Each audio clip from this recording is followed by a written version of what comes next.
शेतकऱ्यांमध्ये आपल्या जळगाव जिल्ह्यातला संभ्रम आहे की मदत आलेली आहे शासनाकडून, पण मात्र ती मदत कशी मिळणार आहे, नॉर्म्स काय ठरलेले आहेत आणि अतिवृष्टी संदर्भातले जे नॉर्म्स आहेत, आता तुम्ही पण बैठकीत बोलले की 65 मिलीमीटरपेक्षा पाऊस असेल, काही ठिकाणी पडला नसेल, पण मदत कशी दिली जाणार? आता काही ठिकाणी 65 मिलीमीटर पाऊस पडलेला नाही आहे. आता झुरखेड्याला पडला नाही आहे, पण अंजनी नदी वाहते, आजूबाजूला सगळा खरडून गेला आहे. काही ठिकाणी पाऊस कमी पडला आहे, पण ती काळीची जमीन आहे, इतका पाऊस पडला की पीक सडून गेलं आहे.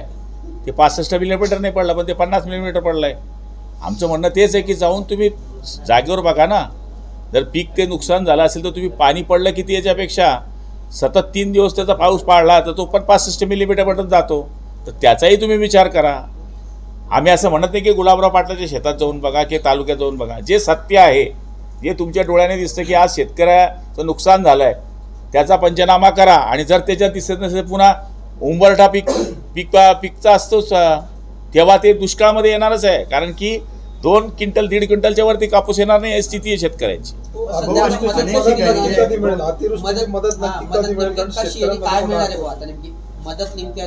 आता बघा 50% वरती आपले पंचनामे झाले, 50% पंचनामे बाकी आहे. ते होतावर 2 दिवसाच्या आत लगेच आमची मदत मिळेल. तरी एवढ्या 5-6 दिवसाच्या आत, 5-7 दिवस. दुसरा एक महत्वाचा प्रश्न आहे, जे पाचोरा तालुक्यामध्ये जे लोक वाहून गेले, मयत पावले, त्यांच्यापर्यंत अद्याप कोणी गेलं नाही. आम्ही स्वतः जाऊन आलो 2 ठिकाणी. मी स्वतः 2 ठिकाणी जाऊन आलो. मुक्ताईनगरचं मी आपण जाऊन आलो, तिकडे पाचोऱ्याकडे जाऊन आलो. 4-4 लाख रुपये त्यांच्यापर्यंत मदत पोहोचली. असं नाही, पाचोऱ्यातले नाही सांगताय, तपास करून घेतो. पाचोरा तालुक्यामध्ये जसं तुम्ही सांगितलं, पाचोऱ्यात तर मी पण होतो. प्रवाह बदलून टाकला, पण त्या ठिकाणी अशी एक स्थिती समोर आलेली आहे. म्हणजे आम्ही सगळेच गेलो होतो, तर ज्या ठिकाणी शेती होती त्या ठिकाणी आता नाला होऊन गेला, काही ठिकाणी नदी होऊन गेली. बरोबर आहे. आता शेतकऱ्याला पिकाचं नुकसान मिळेल, पण आता जर त्याची शेती होऊन गेली आहे तिथं आपण तो भराव बी टाकू शकत नाही एवढा.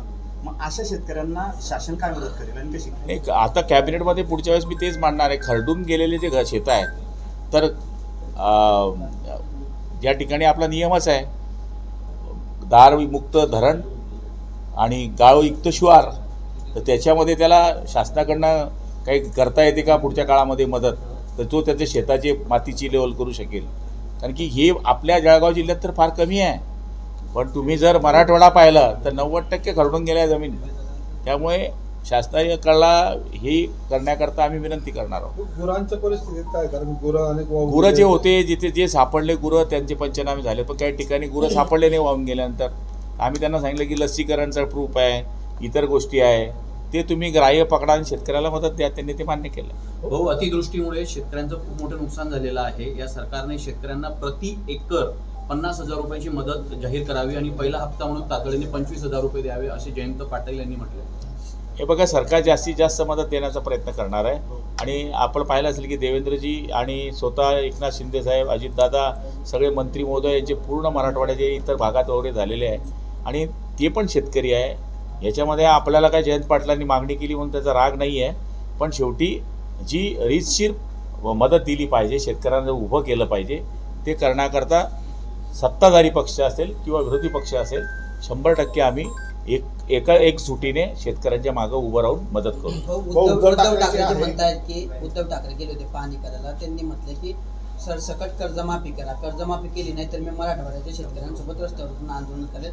पंतप्रधानांनी शेतकऱ्यांची पाहणी करायला यावं, त्यांचे अश्रू बसावे असं त्यांनी म्हटलं. हे बघा, पहिले आता पूरग्रस्त शेतकऱ्याला उभं करणं महत्त्वाचं आहे.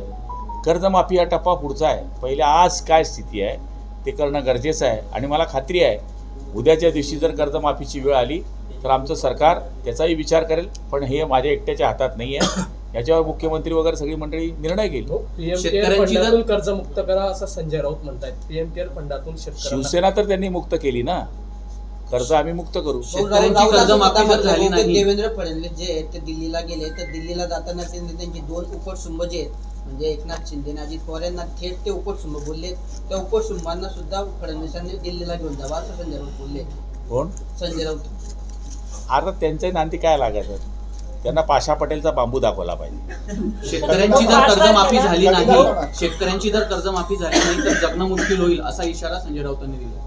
शेतकऱ्यांची जर कर्जमाफी झाली नाही तर जगणं मुश्किल होईल असा इशारा संजय राऊतांनी दिला. हो, आम्ही शेतकरी आहोत आणि शेतकऱ्यांकरता आम्ही वन भटकतोय, आम्ही पण काम करतोय.